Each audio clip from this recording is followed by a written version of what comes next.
The Bible is our rule of faith and practice for our spiritual walk. The Constitution is our rule for practice as far as a nation goes. Not all the other laws. The Constitution is the supreme law of the land. There was a Bill of Rights that was added to this Constitution after it was written, which gave us certain rights and privileges as citizens of the United States. But not everything can be written in 10 amendments. And so in the 9th Amendment, they wrote, "The enumeration in the Constitution of certain rights shall not be construed or interpreted to deny or disparage other rights retained by the people." Just because the Constitution lists certain rights does not mean that those are the only inalienable rights that you have. There are many others. Do you have a right to breathe? Do you have a right to get married if you want to? You single people? Well, you have a right to love someone? Do you have a right to have a sister and a brother whom you love? You have many, many rights that could not be listed in a Bill of Rights. And they put this 9th Amendment in there to say that. Isn't that beautiful? Man, such foresight. And then the 10th Amendment said, "The powers not delegated to the United States by the Constitution, nor prohibited by it to the states, are reserved to the states respectively, or to the people." The things that are not stated in the Constitution are either reserved to the states or to you, the people. Therefore, any time the federal government takes away your rights, or takes away anything that was not laid out in the Constitution, it has violated the basic principles of our land, the Constitution, which was founded on the biblical principles because of our Christian heritage.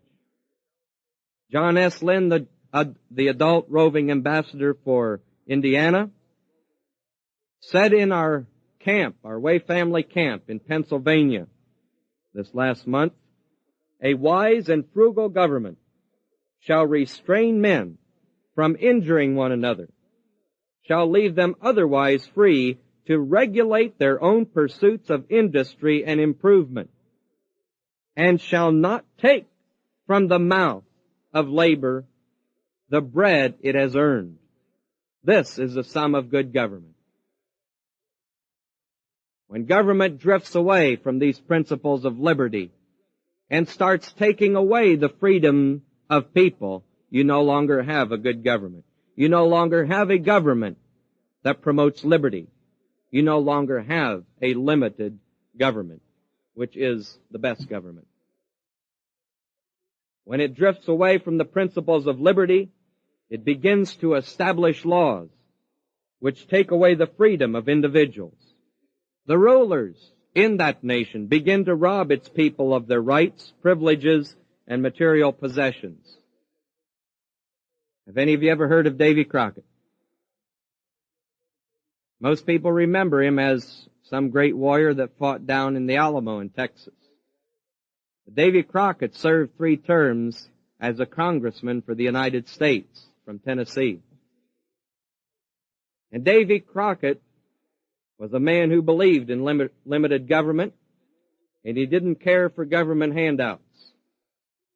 And one day, it was proposed to the Congress that they award $10,000 to a widow who had been the wife of a naval officer who had died as a hero. And there was quite a discussion in the Congress over whether or not they should give her the $10,000.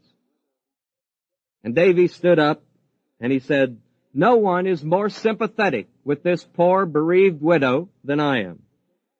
And no one is more anxious to help this lady than I am. But government has no right to become a charitable institution. And so he suggested that in lieu of the government giving the $10,000 to the widow, that each of the congressmen donate 2 weeks of their congressional salary, which would have given the lady more than the $10,000. And he made it a motion, and not one member of Congress seconded his motion. You know, it's easy to give away other people's money for the natural man. But I think here was a congressman who loved people enough that he cared to give of himself and not somebody else. Big government is tyranny. It takes away the rights of people. But limited government gives people the right of liberty and the right of enjoyment. And that's exactly why in the United States of America we have enjoyed more freedom, more variety of lifestyle, more peace of mind, more of a lot of other things, more affluence perhaps, than any other nation in the world.